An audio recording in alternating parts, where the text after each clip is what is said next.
And welcome, Sarah. Thank you so much for joining us.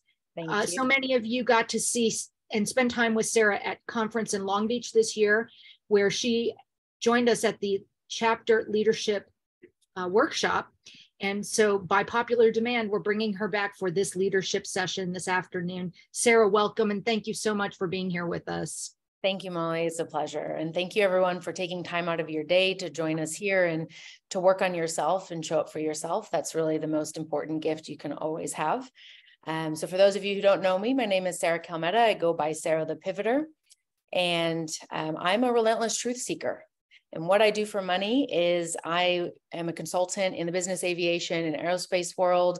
I focus on leadership and mindset and finding non-linear solutions to complex problems, bringing it back to basics and helping people move through and navigate change. My business is called Pivot Point International, so hence Sarah the Pivoter. And my inspiration for the name was Rosie the Riveter. So Jessica and I got some really fun photos at Women in Aviation with her star sunglasses where I was, doing this thing. And so thank you again, Molly, for having me here. I know today's topic is about leading teams. And obviously that is an important part of leadership. We are leading teams, we are not managing them. But before I get started, I'd like to hear from everyone, what is your intention for being here? What is your intention for learning more about leading teams? What do you hope to get out of this session? If you can go ahead and put that in the chat, I'll keep talking and then I'll read some of those out loud.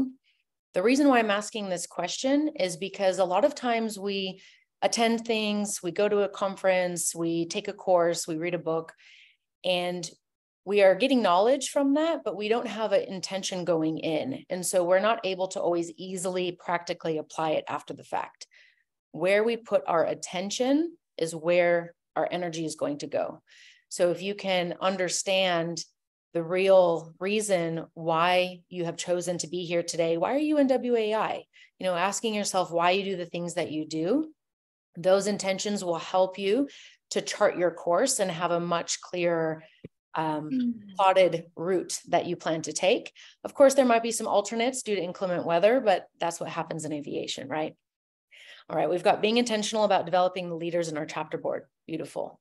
I think that's also something to be very mindful of because Women in Aviation relies on volunteers such as yourselves to be present and to step up to the plate. And we have the opportunity to choose significance every single day. Seth Godin just recently released a book called Song of Significance, where he's talking about we are in a stage of the world where we are in a hangover of the Industrial Revolution. So people have been treated like resources, human resources, instead of the people department. How do we maximize proficiency and be effective, be consistent, get productivity up, get profits up without looking at the human element? Then we've seen in places like aviation and aerospace, human factors and CRM come into play because it is a safety issue. But these same breakdowns in communication and energy levels in mindset occurring in other industries can also be safety issues, not maybe as catastrophic as some of the things we face, but they can become catastrophic for the person who's experiencing them. So we also have to pass on the knowledge to the next generation, how to better lead my team members who have super busy lives, but who want to achieve a lot, to be a better coach. I was voluntold to be a chapter officer by my current and future chapter president here taking notes. I love the voluntelling. And for those of you who have your camera on, I might voluntel on you later.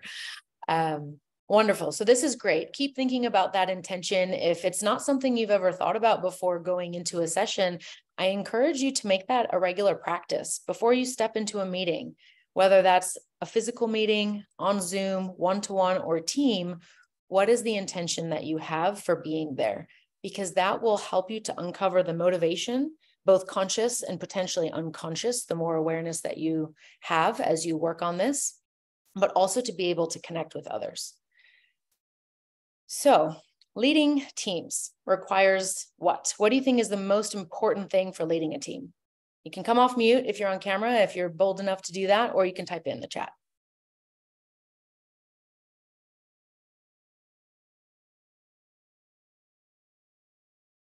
And I'm very comfortable with silence. I'll suggest empathy. Empathy. Beautiful. Yes, that is definitely one of the most critical things that we can have. Anything else that anybody else would like to add? Communication skills. Yes, absolutely. I feel like you guys read my notes because those are the two top things that I talk about that are really crucial. And it's not enough to just have communication skills. We need to have that level of empathy as well, because communication without empathy is just information being passed from one party to another. We're not actually connecting. In order to lead a team, we need to also connect to our audience. Has anyone here heard of Franklin Covey before? Yeah? Anyone ever done any training or read any of their books? Yeah. Okay, good. So this is not necessarily new. You might have come across this before, but Franklin Covey has a really great program calling the 6 critical practices for leading a team. And this is one of the most foundational trainings that I've ever been through and become a facilitator of, because these underpin everything when it comes to leading a team. 1, you want to develop a leader's mindset. 2, hold regular one-to-one meetings where you are spending time intentionally to sit down and help understand what your team member is going through and help guide them. 3, get your team set up for results. So setting the environment, your system of success. A lot of times we have SOPs for our day-to-day work, right? How do we dispatch an aircraft? How do we fuel an aircraft? What do we need to do in order to make this trip happen? However, we don't have systems for the personal process that we go through as leaders or as we go through in our day-to-day work. So a lot of what's up here, our implicit knowledge, is not necessarily explicit to those that we're training. And a lot of information gets lost. When we make assumptions, what happens?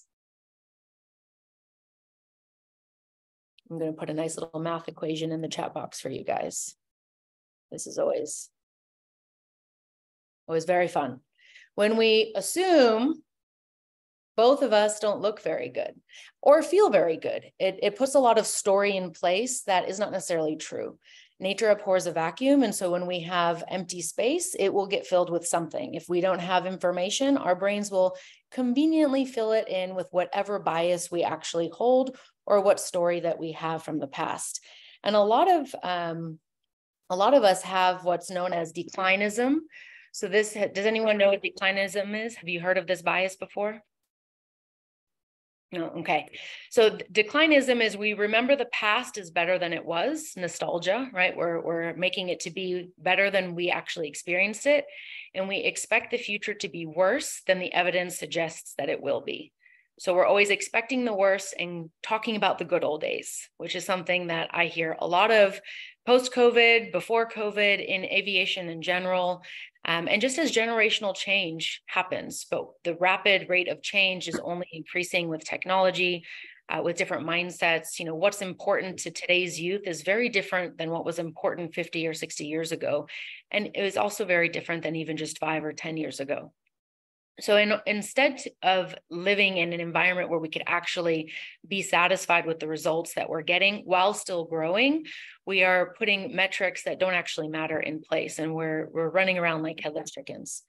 So I have an exercise, but because some people won't be able to actively participate, we're not going to do breakout rooms, but I want to practice communication.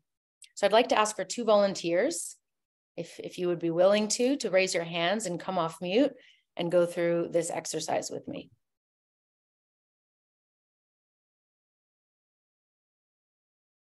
Anyone brave enough? Don't make us voluntold. Don't make us volunteer. Courtney, bravery at its best. Welcome. Amazing. Thank you so much. And that's also requirements of being a leader, is being courageous to do something, even when it may not feel so comfortable, right? So thank you, Courtney, for stepping up. Is there anyone else that would also like to participate?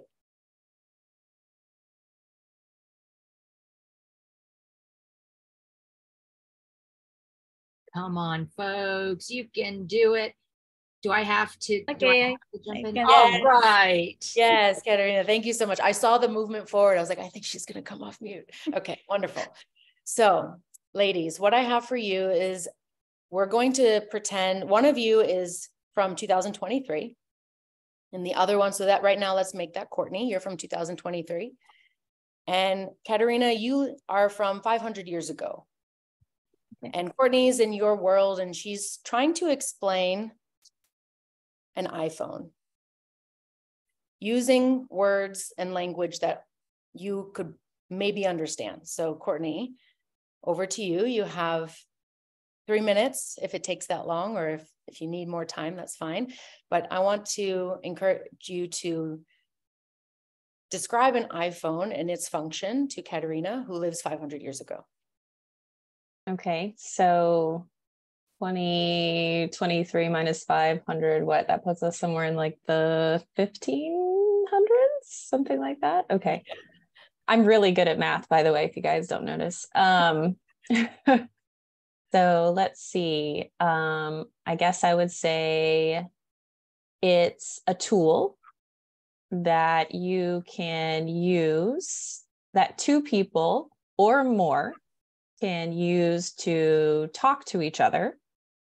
You hold it in your hand, and you can talk into it, and the other person can talk into it, and you can hear each other. It also, describing a picture is hard in the 1500s. I don't even know if they had any kind of like cameras. No, I mean, obviously they didn't have cameras, but any kind of like imagery. It also has a screen. It has, you can look at it and you can see a picture in it. And it's the picture of the person that you're talking to. And it's not magic. It's not witchcraft. It's not satanic. It's special. I was going to say science, but that's probably not appropriate either.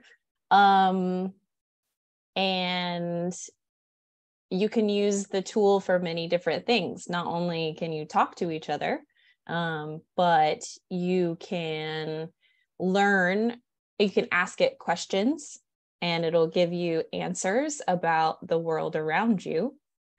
And it can also help you find out where you are in the world. I'm not going to go into how it does that. That's okay. Yeah. And it is a very valuable tool, and it brings others together from around the world. How'd I do? Okay. Katerina, how do you think she did? I have a question. Is it like 101, like in a distance? Like right. So yeah. you can talk to people from the other side of the world. Live. Really? Right. So you don't have to write something down and send it to them via courier. Like no letters that I can send, like just the messages. You can send a letter, but it happens right now. It's instantaneous, and you don't have to wait for a response. That's something I think we would impressed by in 1500 years. I also think I probably would have been burned as a stake as a witch. Probably. Yes. Probably. Well, thank you so much, Courtney. How was that for you? Was that difficult to come up with a description? It was. I had to put myself in, I had to have an idea of what an iPhone is and does. And then I had to think about where she was and what would be common elements among those two of her environment and her world. So that is definitely challenging, and choosing the right words and phrases to also not scare her off, make it sound satanic. So yeah, it was challenging. Yeah, no, perfect. And so this is really great because it highlights, your speech slowed down. The cadence was different. We could tell you were thinking, and then you'd often catch yourself and say, oh, I'm not sure if she'd understand that word. So you would explain it in a different way. And yet this process is not something we often go through when we are training our team, right? When we're training people around us. And so how this practice is something that you can actually do with your teams as well, in order to help them understand why they're not being understood and why they're not connecting with each other. So now, Katerina, for you, back to Courtney, we're going to change it just slightly. I want you to pick an object that we don't know what you're thinking, and I want you to start to describe it and see if Courtney can guess what it is. And now you live in current time, and she's from the past 500 years ago. Wow. Okay, so this is a small object that can fly, and you can manage where it goes, how high it can fly, and what it does, it transmits image from above to you while you're standing on the ground, so you can see the world above. And you can also do some other stuff with this tool. It's like a tool, let's say. It's also kind of like a robot stuff, but probably you don't know this word yet. What's a robot? So, yeah. So you control this little object that can scan the surface around you, and you can fly with this object way beyond where you can go by your foot, so you can see what's going in this particular area. Is it a bird? Is it alive? Because only birds it's not fly. alive. Yeah, it's not a live thing. It's like a bird made by human, kind of like a bird, so it can fly, but it's made by the human hands. It's like a machine, but it's a tiny machine. It's a small one. Wow. And you can control it. I would say a drone. Yeah. Yay, you did a great job. Yeah. But yeah, it's hard to explain with the simple words, something complicated. Yeah. At the same time, not confuse the person. Yeah, absolutely. And thank you. Thank you both for joining. Round of applause for you guys for standing up and doing that exercise. And it's the reason why I love this exercise is because it is fun. You know, you have to really think and solve this problem, which everyone in this room is going to be good at. Anyone in aviation is used to solving problems. But we are so used to complex systems. Think about an aircraft and how many wires there are, and the software and everything that you have to learn to fly an aircraft, to operate around one, the safety rules, the regulation. There's a lot going on. And so I'm going to share my screen with this graphic as a reminder of what happens. So when we are very certain and we have agreement, then things can be simple. So this is why we have SOPs. This is a standard operating procedure. We can follow a checklist, pre-flight, post-flight. We know what needs to be done. It starts to get more complex. There's political decision-making in order to get bills passed, right? There's safety incidents that need to get investigated. We have judgments that are made on the mission, right? Think about Captain Sully landing on the Hudson River. And then it gets more into complex as the system gets more complex that we operate in, the environment. And most of us are on the edge of chaos when we're in the middle of things. And so we're trying to prevent anarchy in the team, focusing on stability, but it's really a chaotic environment. It's an extreme job. And what happens with extreme jobs is we get a level of dopamine and serotonin that's released in our brains into our body. So our physiological state is actually changing, and we can become addicted to that process. How many of you have ever gone on vacation and checked your phone every 2 minutes? Right? Guilty. I've definitely done that. I've even had the phantom buzz of my watch going like, oh no message. It didn't buzz at all. Yeah, there's this whole new phenomenon of this happening. And so when we unplug because we don't know how to do it on a regular basis, it's really difficult for us to discharge that regular energy. And so a great reframe for you when you're on your downtime, whether that's a weekend, the evening, an extended period of time for a holiday, instead of thinking of the word recharge, I want you to think of discharge. You are discharging the excess energy that normally you channel into work, you channel into emails, you channel into flying, you channel into turning a wrench, whatever it is that you actually are doing. And you want to discharge this energy in different ways. So this energy might get discharged by getting a massage, reading a book, doing that course that you signed up for 2 months ago, but haven't actually watched any videos for, whatever it is that is going to fill your cup in other ways. So we have to be intentional about what we're doing so that the vacuum doesn't get filled with something that we don't actually want. Because I'm sure many of you experienced during COVID especially, but also maybe in a period between jobs, that you had all of a sudden all this free time, and maybe 1 or 2 weeks later, you had zero time because you filled it up. You put stuff in there to make yourself busy because your nervous system actually feels safe in the busyness. So you're recreating that experience for yourself because that's where you know how to operate. Okay, I want to do a check-in. How is everyone so far? Do you have any questions? Anything that you want to comment on from watching that exercise, or any more comments from Courtney or Katerina on how that went? So far, so good. Good. Awesome. Okay. Hey, really quickly, just so you guys know, for a little motivation, we're going to do a drawing for a prize later on. And for Katerina and Courtney, both, they get 2 entries since you get an entry for being here, but they get 2 entries for participating. So jump in, you guys. There's swag at the end of this. If that doesn't motivate you, then I don't know what will. Creating a culture of feedback is also super important. How many of you have feedback systems in your place of work? Yeah? Okay. Do you find them to be effective? The fact that you have to think about it makes me think probably not.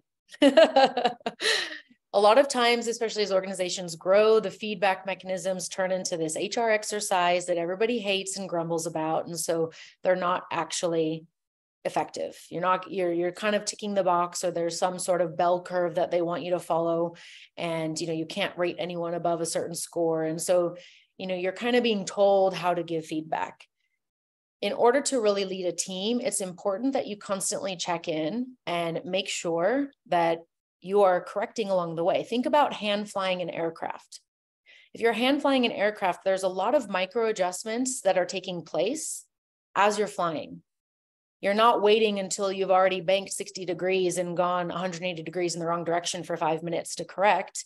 You are correcting as soon as you start to notice that your instrument panel is telling you that you're banking, right? Oh, I need to adjust. Or I'm losing altitude, gaining altitude, I need to adjust. Speed is being lost or gained. So you want to think of the feedback that you're giving your team like hand flying an airplane. What is going on in the moment that would help correct the action so that you don't have a really bad result down the line? Or maybe it's not a bad result, but it's really far off the target, right? You might still land safely if you don't follow your route, but you won't land exactly where you wanted to land, right? 1 degree difference in your heading will, over time, create a very large difference in where you are actually able to land. And that's the same thing in our day-to-day lives and leading teams. So what is the one thing that is going to be critical for the team or the team member to know that will help you stay in alignment with where you're going? Or perhaps that destination is no longer where you want to be. You're changing your destination mid-flight, which we know can happen, right? And that may not be due to weather, that might be due to customer preference. So what is it that you need to pay attention to? Awareness is really, really important here. So having that culture of feedback ties into the one-on-ones that you're going to regularly be doing, but also soliciting feedback. If you are just king or queen of the mountain up on top and you're not understanding what everyone else is going through, then things become a paper exercise. And it looks good on paper, but it's not good in practicality. And we want to make sure that we're not unintentionally exploiting, going to the dark side, if you will. For those of you Star Wars fans, I'm a big Star Wars fan. So we want to be more like a Jedi. We want to be very knowledgeable and have this power, but we want to use it for evolution of knowledge and for defense, not necessarily to attack other people. So this is not to, seek feedback and then punish people with what they tell you or get upset about. It's to actually improve. And so if you have difficulty receiving feedback, one of the most important things you can learn as a leader is to regulate your emotions. This is also especially important for leading your team through change, which many of you have had to do over the course of the last 3 years. There has been a lot of change in the industry overall and all the micro industries within aviation. There's been a lot of change in environments. We're now a lot of the time on Zoom. We're not face-to-face. There's a different energetic exchange that takes place. Our energy gets drained in different ways because we're always on the computer. And if we're doing it now from our kitchen, then we go and cook a meal and eat dinner. Our system has not gone through a process of turning off. So how many of you are working from home right now? Show of hands. I see Mike looks like he's in an office. So I think he's in an office. If you're not working from home, this is still something that you can do for the days that you might have to take home with you. Take work home with you. Because in aviation, things never sleep, right? Planes are always flying. There's always mechanicals. There's always change. And sometimes you do have to take the work home, take a phone call, have a meeting. What I would recommend is you have a designated area in your home. Even if you live in a small apartment, you share the place with other people, pick one designated area for your workstation. And that is where you do work. When you're just on your laptop to play or do, leisurely checking of things, you actually move into a different location. This will help tell the brain, just like you do when you go into an office versus being at home, it's time to work. I'm here to focus. Another really great thing that you can do is you can walk out your front door, walk around the block, come back in and go straight to the room or the spot where you're supposed to work so that you're now in work mode. And then do the same thing on the way out. I had a pilot do this 15 years ago who worked from home because he was a chief pilot. So if he wasn't on the road, he was usually just at home doing his, chief pilot role. And this is how he would combat this, feeling of always being on and glued to the phone, is he would actually go drive around the block and then go back in his driveway and go in through the front door straight to his office. And then when he would go back in, he'd go in through the garage to re-enter home as I'm now here to rest. So small things like this is really setting up your environment for success. And this will help you to lead yourself through change, because if you are managing your energy, which is the sixth principle, manage your time and energy, you will be in a better capacity to take care of others. Now, I know we've all heard the oxygen analogy, right? When those masks comes down, we want to put them on ourselves before we assist others. And in our daily lives, we have needs that we need to meet that are like food and water for us. And those are different for each person. So success is not a prescriptive formula. Managing your time and energy is not a prescriptive formula, but what it is getting to know yourself and understanding where your levels are so that you don't get down to 1% and then go, oh my gosh, I need a charger. I need to plug my phone in before it dies. And then just as you're plugging it in, it dies, right? We've all been there. We've all been to a conference or on the road where that's happened. But that's what's also happening to our nervous systems, is we're waiting until we're really depleted before we look for that charge. And then it's too late. So we need to look at creating the system of success within our day-to-day life. And that could look different for other people. That might be cooking, might be meditating, might be riding your bike, reading. We talked about a book earlier, this book, Crucial Conversations. I'm going to block my face. Can you see it? It's not blurry. This book is a book that I've used for the last 10 years in teaching teams on how to manage themselves and have crucial conversations, because we work in a high stakes environment and it all boils down to communication. I've seen $50,000 mistakes happen due to an assumption made by a junior employee, because that was the way it had been done. That was the way he was taught for the last 6 months, but it wasn't actually regulation. So it was more of an exception to the rule, and they had a good relationship. So they were getting permits faster. And he thought that that was the norm. So he verified a permit to a client saying, yes, everything's cleared. And then on the day, this was around ABASE, which is the Asian Business Aviation Convention and Exhibition, the Asian version of BASE that happens every October. And this client couldn't take off. So all the other airplanes that taking his friends and colleagues take off, but he could not. And he asked why. And it was because they did not actually get the permit. They assumed they would get it because in the past, that's how it had worked. So we want to always look at communications. Crucial Conversations has been single-handedly the best tool I've ever used in a coaching and training environment. The book is literally a couple hundred pages, and yeah, it's about 200 pages. and you could read it in 2 months. If you're reading 10 pages a day, you could read 5 pages a day. And it gives practical examples, not only at work, but also in the personal world. So you will then walk away with tools that you can use with your children, with your parents, and with your team. So communication and understanding from an empathetic point of view what's going on for your team is important, but that's not possible if you don't understand what's going on for you. How does everybody feel in this room about emotions? The scary word, right? On a scale of 1 to 10, how comfortable are you feeling your emotions? If you can put that in the chat. So this is just feeling, it's not showing to anybody else, just feeling the emotion yourself. Love them. 9, perfect. 8, 8, 9, 8, good. 6, 7, 9. Okay, 9, so good. We've got a lot of 5, good honesty. Now I want you to remember as well, this number you're giving me right now is how you feel right now in this moment, me asking you this question. If I ask you this question tomorrow and you got a really bad night of sleep, that number might change. You might want to hide because you're so busy and you don't want to actually go into whatever's going on. Or maybe something happened where you lost a family member. You didn't get something that you were really working hard for. And now all of a sudden you don't want to feel those emotions. So you're not comfortable feeling them. That might drop down to a 4 or a 3. So this is very subjective.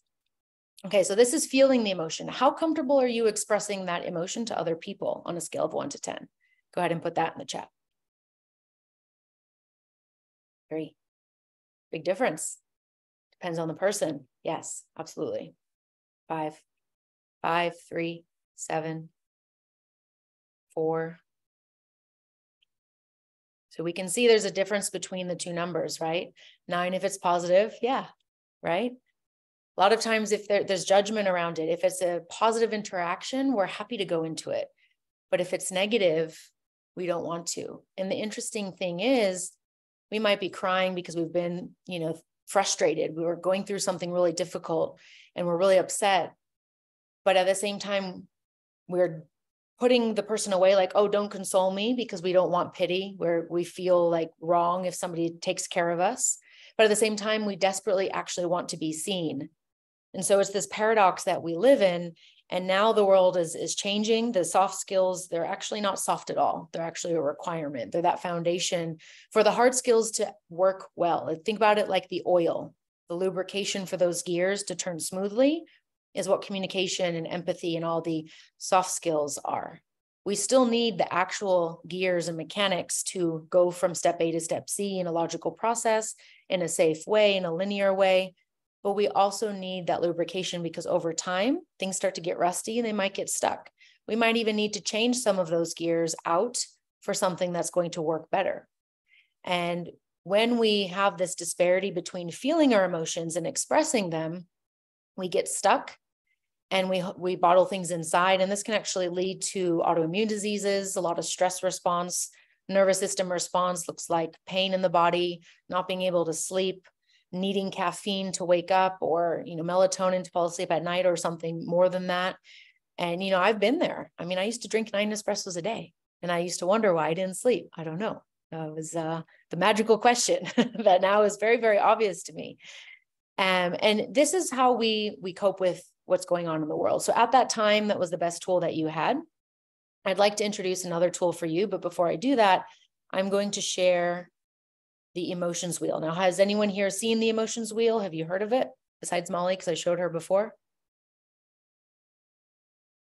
Nope. Okay. This is going to be great. You guys will get a copy of this after the session as well, but you can just Google emotions wheel and this will pop up. You'll get several different versions.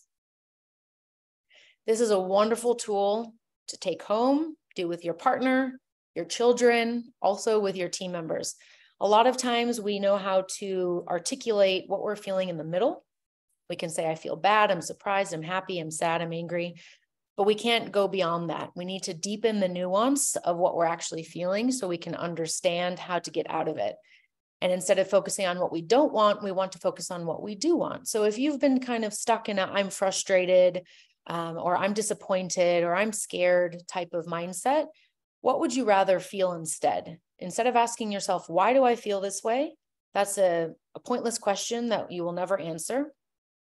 You can ask yourself, what would I rather feel? So if I'm feeling really frustrated and I would rather feel trusting, how could I do that? What is something that I can concretely do to feel that sense of trust? So this gives you the tool, to the compass, to point you in the direction of what you can do in order to bring that emotion in. So if you're feeling, really just upset and frustrated, and you need some joy in your life, some play, like, okay, I want to feel playful. What can I do? I can go play with my dog. I can play with my children, spend 5 minutes, push them on the swing, throw a ball around. And all of a sudden you're giving yourself what you need to pull yourself out of a repeating pattern.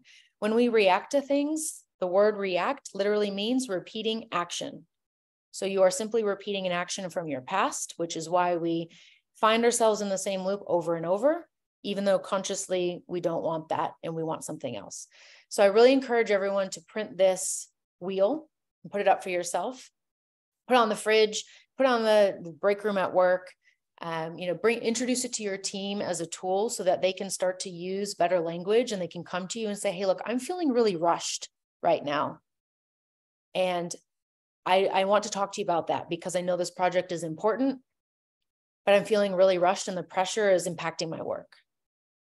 That is a much better way of communicating than sitting there going, well, I feel bad and this is BS and I didn't sign up for this, because that's what we're going to do when we don't know what we're feeling.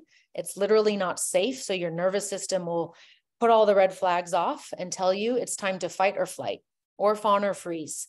And so we fall into these trauma patterns where we then are not our best. And so if we're doing this, you can guarantee the team is doing this. You embodying and showing your team how to navigate this, and you changing your language and inviting them to do the same, is going to be how you can get them on board. Any questions about the emotions wheel? Coworker has it as a screensaver. Awesome. That's really cool. I have it printed out on my desk. And if I ever have a frustrating interaction, then what I do is I take a few minutes and I look at this. And I'll use it also to intentionally, the technique I wanted to introduce to you guys is to intentionally go into an emotion that you typically struggle with. Now you might be thinking, that's crazy, Sarah. What the heck are you talking about? I never want to feel bored. I never want to feel humiliated. Why would I ever do that? Here's why. Hear me out. If you can go into this emotion on your own in a safe environment, you can start to understand what's physically happening in your body. Because I know for some of us, you get up on stage, your hands get clammy, you start to sweat, right? You get a ringing in your ears. People are literally more scared of public speaking than they are of dying. You know this physical response happens because it's so intense, it happens every time. But that same level of fear, when it's only at a level 2, you may not be paying attention to what's happening in your body. And so what most of us do is we avoid. We cope by, okay, I'm going to watch TV. I'm going to go have another piece of chocolate. That's my go-to. I'm going to go get another snack. I'm going to go and study something instead. And so we distract ourselves from feeling what we're feeling because we don't know what it is. Understanding what you're feeling is going to be how you can get around that. And there's a technique called the sober technique. So what I do is I actually spend 3 minutes. I'll set a timer on my phone and I'll say, okay, Sarah, we're going to sit in boredom for 3 minutes. I hate this. When I was a kid, I would always complain about being bored if it was raining or this, and then I'd go find a book and I'd do something else. I always had to be engaged. I couldn't just sit there. I was too restless. Now I love nothing more than just sitting there and staring at the clouds and listening to the birds. So it's funny how we used to really not like naps as children, but naps are wonderful now in our adult age. So I spend 3 minutes in whatever emotion it is that I'm struggling with, because then I can create safety in my body. I know what's happening. Okay, I'm getting some numbness in my hands, tightness in my chest. I feel like my throat's closing up. This is what it feels like to be angry. This is what it feels like to be dismissive. This is what it feels like to be joyous, to be peaceful, because we know what emotion we're feeling most of the time when it's very high, when it's an intensity 8 to 10. But if it's only 1 or 2, you don't understand that you actually have it. And so we bypass a lot of what we're going into. So that's the declinism, right? Remembering the past is better than it is and anticipating worse for the future. So the sober technique, this comes from positive psychology, and it is the stress interruption technique. So stop. So whenever something's happening, your stress levels are going up and you're starting to feel a feeling, perhaps you can't name it yet. You want to stop whatever you're doing, observe your body and mind. Like I just said, what are the thoughts going through?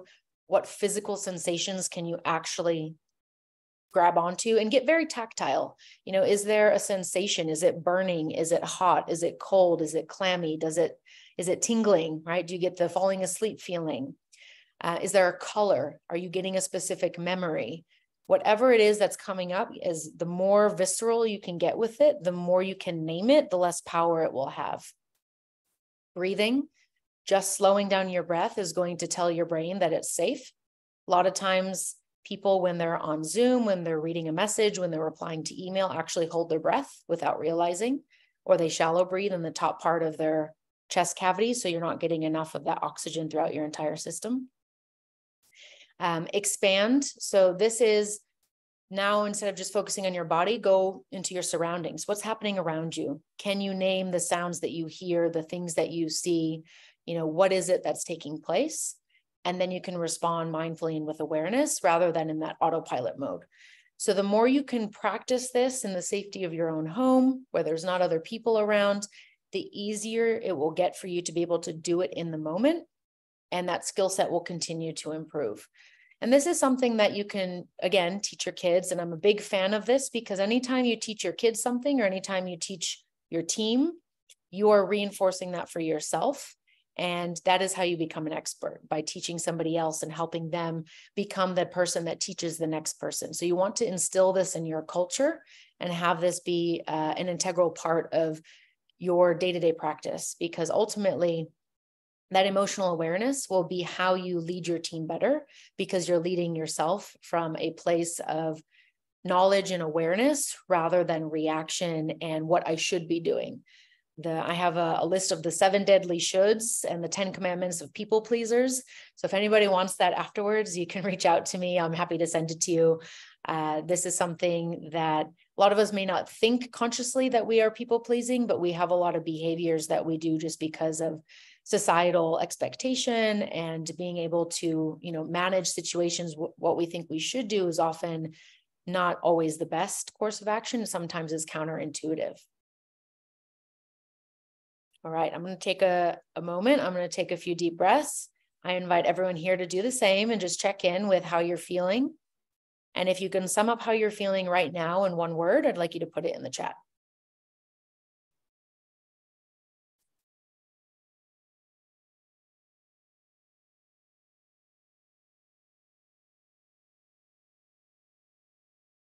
Right, we've got encouraged, calm, better, good. Awesome. Frustrated, intrigued. Okay. Interested. Wonderful. Anxious.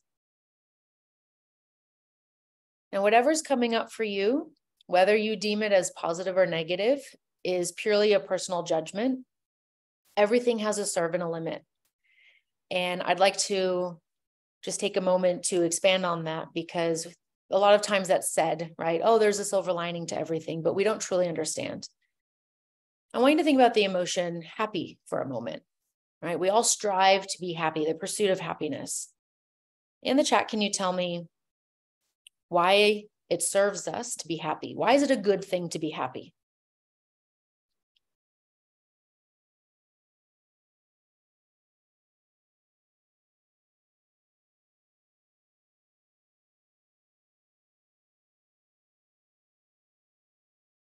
I'm more positive in my interactions with others when I'm happy. You'll live longer.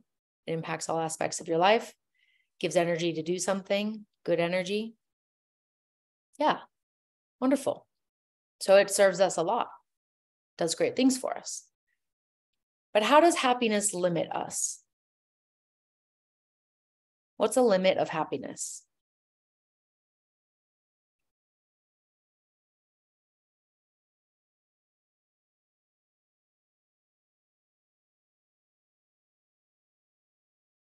Too much pressure, negative thinking.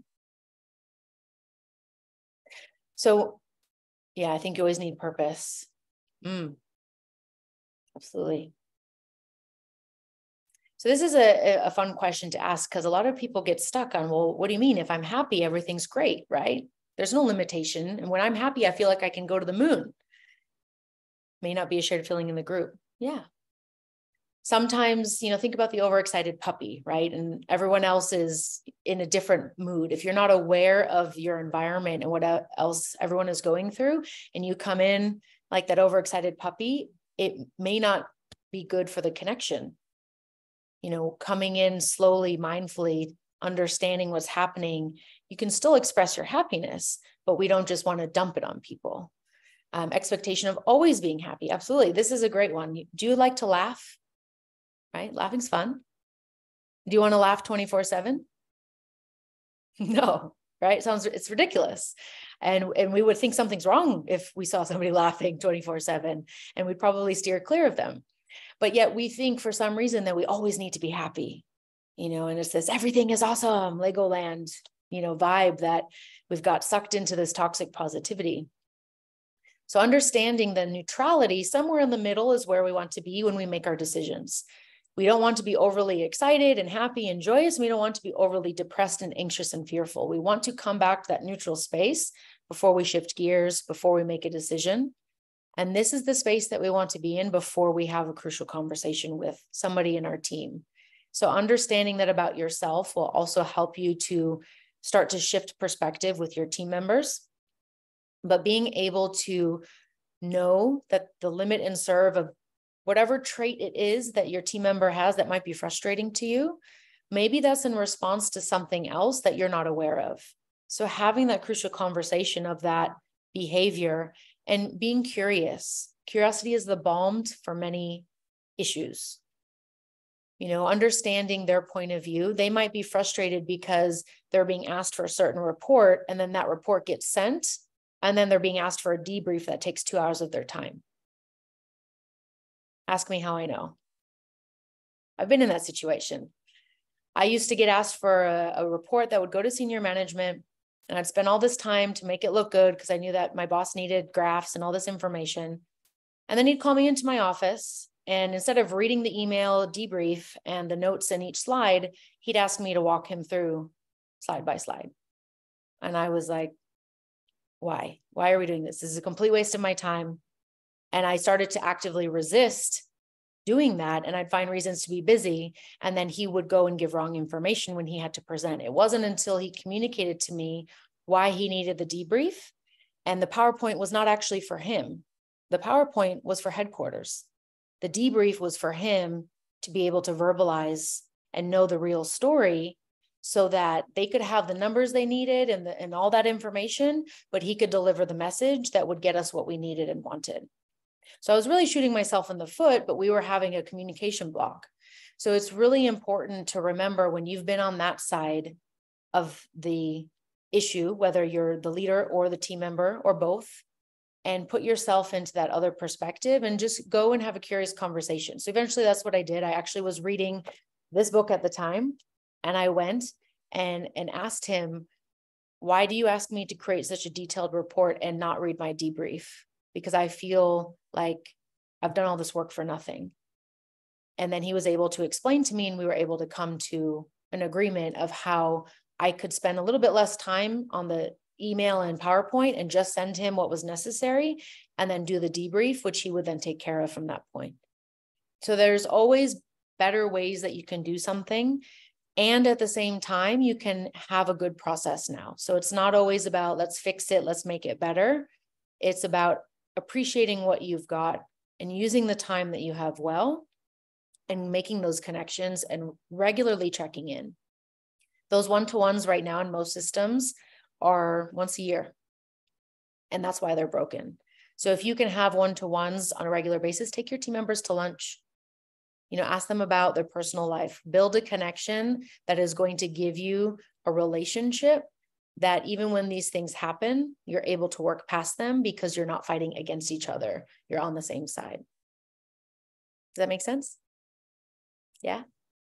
How do we feel about emotions now? Molly's like, meh, take it or leave it. Remember, this is going to change day to day, guys. And so be compassionate with yourself. This is something that I'm still learning. I used to be really bad. I'd be like stony faced. You came out with me with emotion. I was like, right, when is this going to be done? Because I've got work to do. And that can often be our response, especially when we're right in the middle of very technical work and we're just trying to get things done. But we have to remember that we're all human. And we are all working through different things in our lives. So by extending that trust to other people, extending that connection point, and also by managing your own energy, you're going to be in a much better position than most to lead the teams, particularly through conflict, through change, and through innovation. Okay, thank you. So that's all I have for today. If you guys have any questions, please go ahead and pop them in the chat. I know we still have about 15 minutes. And I always like to leave some time for questions. If there's a particular situation you've been facing that you'd like some support on, I'm happy to help with that too. If you want to come off mute, you don't have to name names so that we look them up on LinkedIn later, but you can still ask if you need any support. I see from Beverly, balance is hard to maintain in all aspects of our lives. Yes, and so I want you to I encourage you to remove the word balance, and use the word integration, because balance implies a set of scales that we're constantly trying to get to 50-50. And that is a never-ending battle. I don't know how many of you have ever been on one of those like seesaw boards where you've got one foot on either side of a wheel. You are constantly moving. There's not much time that you might get a split second where your feet are completely stable.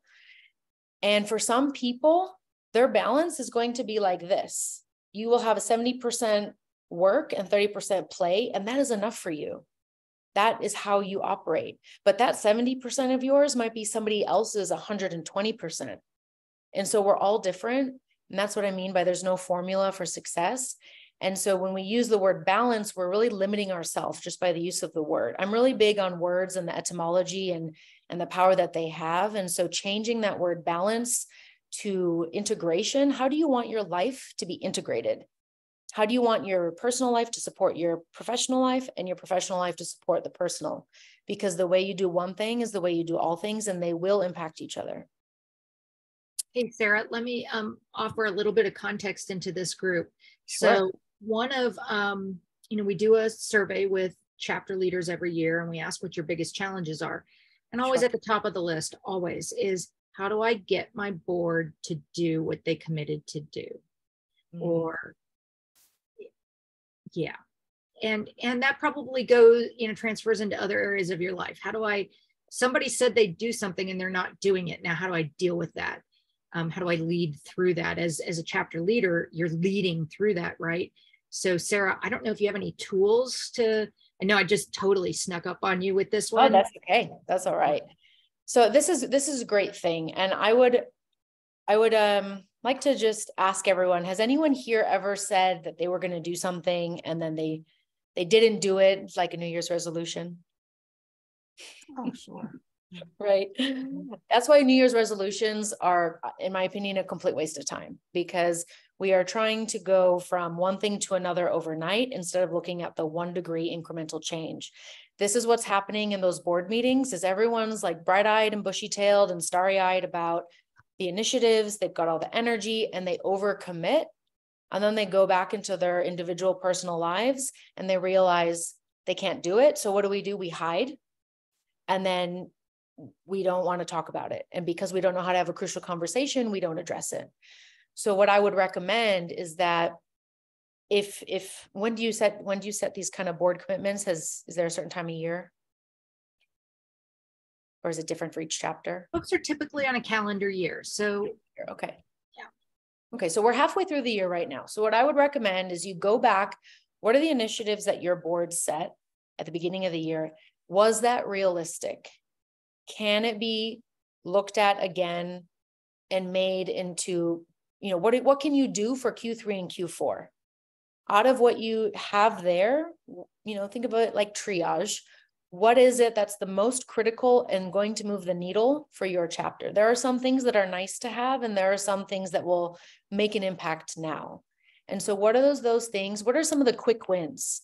Very often we set a goal and a target that we don't celebrate progress along the way, or we don't have markers and metrics for progress.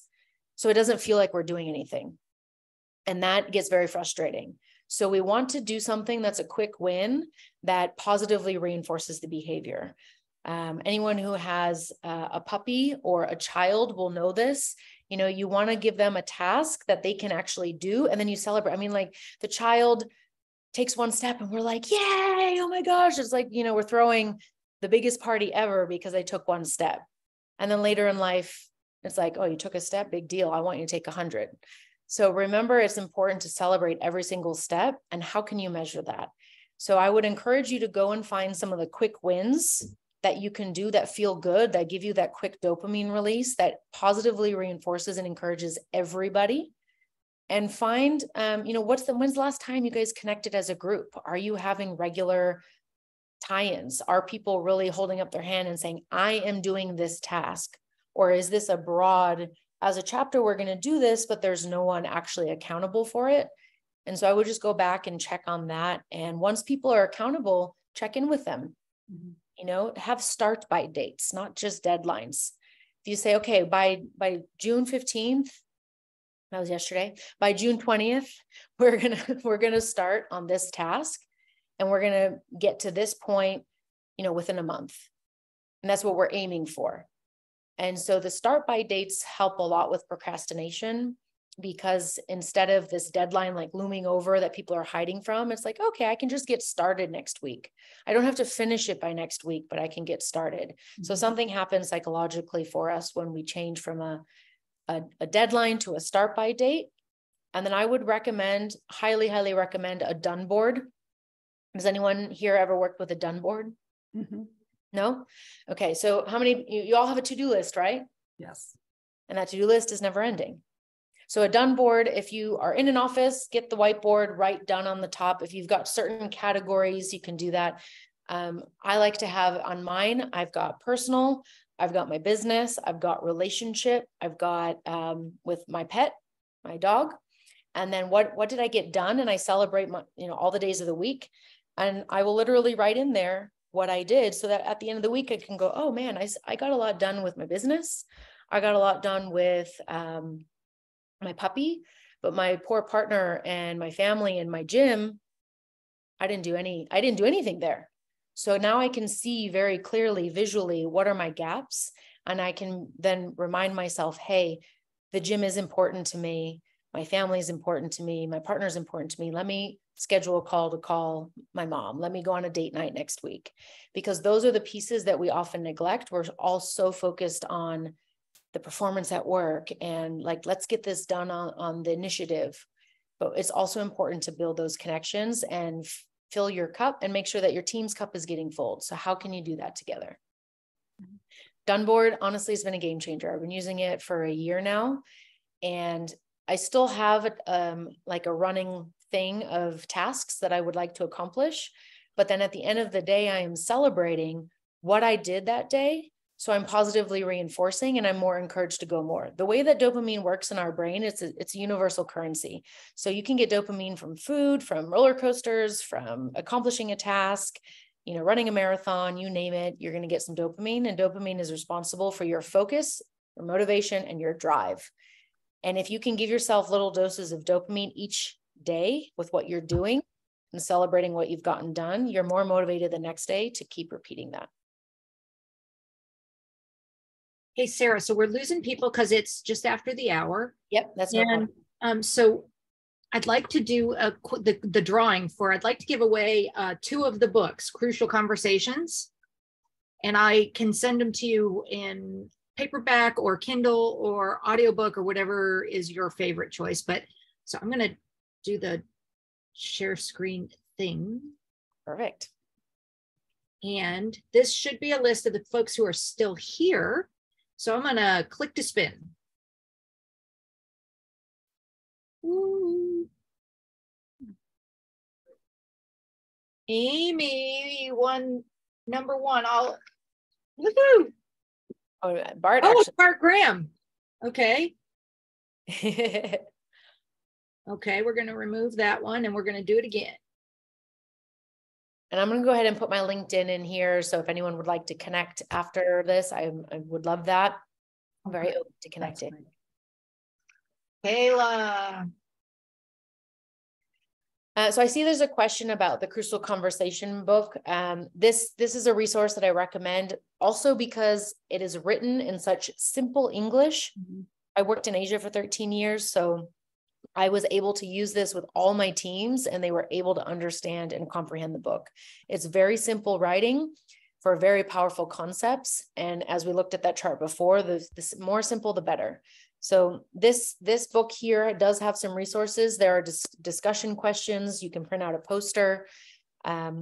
Barring having your team read the book, which you could create like a little book club and make it kind of an exercise you do as a team and read through it together and have discussions on it, then, you can't really force them to, but I think that you'll find surprisingly people will read it very quickly. I had people grumble about it and they're like, oh, Sarah and her book, and then literally the second call we had, 6 of the 8 people read the entire book and they only had to read like 20 more pages. And the reason why was because they got into it and they're like, oh my gosh. And it changed. One of them, he said, now I know why when I go home, my wife does this. And I used to get frustrated, but now I understand. And now I can talk to her about what I need and like, we're better than ever. So it really has very powerful tools. So I would really recommend Crucial Conversations. Any other courses and books? The other book that I highly recommend is called An Emotional Education. Is that in here? Also, too, if anybody's has the Libby app, I just downloaded it from my library. So. Oh yes, yeah. Libby app with the library. Yeah. That's also wonderful. An Emotional Education by the School of Life. I listened to the Audible. This book I wish I had listened to when I was 8 years old. I would have had a very different experience in certain situations. It's really well articulated and written very well. The School of Life also has a YouTube channel with a lot of very short videos presenting these concepts, and he's got a British accent, some dry humor, and it's a really great way. I've often used them in workshops, but this is something that you can use with your teams. There's all sorts of topics. If you're facing a particular issue, I'm sure you can find something with them.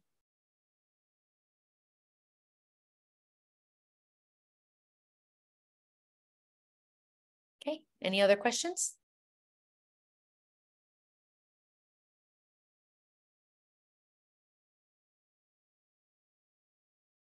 Cool.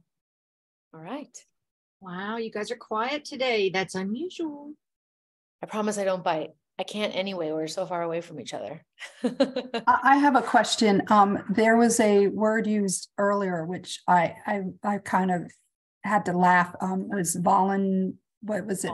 Voluntold. Yes. So you talked about earlier, how do you get people to do, follow through, and how you have to create a balance so that you're not telling people. So how do you kind of keep that in check?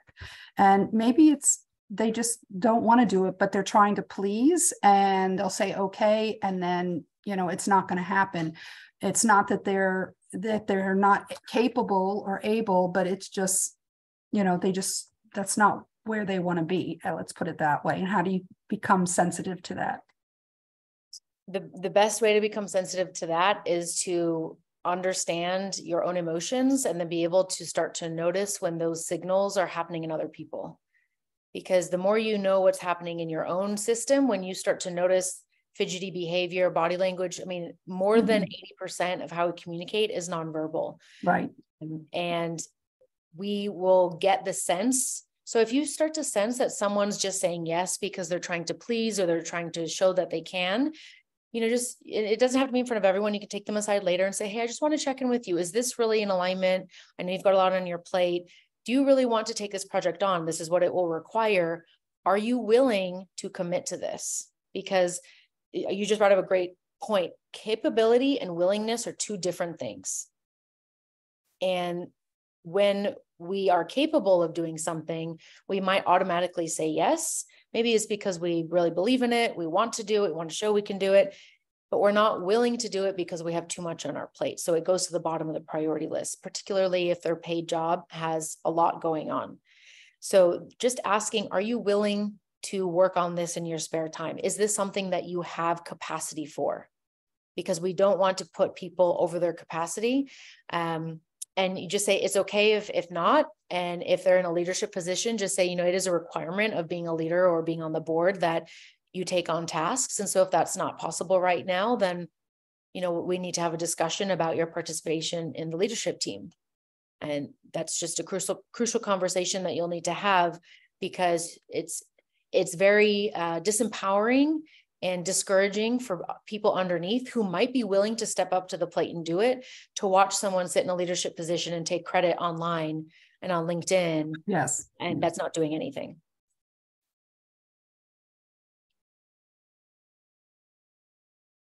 Does that help answer your question? Yes, no, it's just a point that's really important out there, because you have people that are enthusiastic, but they may not be capable, Yes. which creates the same situation. They get paralyzed. Sorry for the background noise. And then you have others that are capable, but they just don't have the time. And a lot of it is just making sure that you're taking little pulse points along the way to make sure that they have what they need. Correct. Yes. Going back to the hand flying analogy, just making sure that you're constantly checking in. And for those who are willing but not capable, making sure that they have access to resources, whether that's you as a mentor, someone else in the team, maybe the person who is capable but doesn't have the time and is not willing to put that much time in, helps guide the person who's willing but not capable, right? And they become, they get paired up and they do that. And so your team best, and being able to match up personalities and skill sets. A recent language hack that I recently learned for communication is when you're speaking to a female. Now, this is a generalization, and so I apologize in advance if anyone takes offense to pronouns and gender and that type of thing. But typically speaking, when someone is a female, if you're asking them, can you do something or could you do something? Women like to feel capable. So when you ask, can you or could you, and we answer yes, there's this feeling of, yes, I'm capable of doing that. That's what's going on in the background. And that's what they're saying yes to. Whereas oftentimes if you ask a male or someone with a lot of male energy, if they're very, and they're masculine as a woman, and you say, can you or could you do this? You're questioning their capability, and they may not always respond that well to it. And so typically it's, will you, or would you be willing to? Because now it's not questioning capability, but it's asking, are they willing to do that? And then they can, respond accordingly. So there's been some studies around this in terms of the language use and gender roles. Obviously, it's not an exact thing, but I encourage you to just play with it and notice yourself. If someone asks you, could you or will you, how you respond. I can tell you from when I learned that, and I looked into it, and then I also just thought of previous examples, the times that I was asked, will you do this for me? I felt like this compulsion of, now if I say no, then they think that I'm not willing and that I don't want to help, or that I'm not willing to be part of the team. But if they asked, could I was more likely to go, yeah, I can do that. And I'm also willing at the same time, but it felt good to be able to say, I can do that. And so for my own personal experience, it checks out as a tool, but it's just a little thing to practice. Everything in life is a science experiment, and you get to test it out in your environment and see how it works for you.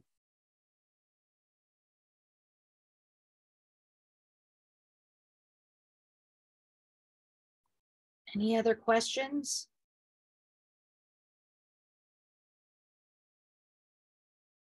Yes, every riddle.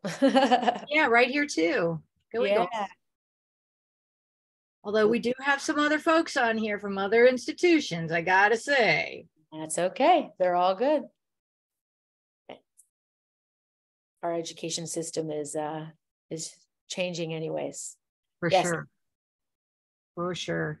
Hey, you guys, thank you so much for your time. I really, really appreciate you being here with us. We really appreciate what you do for women in aviation and for your chapters. You are truly where the rubber hits the road. You know, you are where the WAI mission becomes reality. And it's thanks to you that we've been able to accomplish so much together. So thank you so much for your time here. Thank you for your time all day, every day out there being you. You guys really do make a difference. Thank you so much. And Sarah, thank you so very much. You are fantastic. Thank you. It's honestly a pleasure. I really love this organization.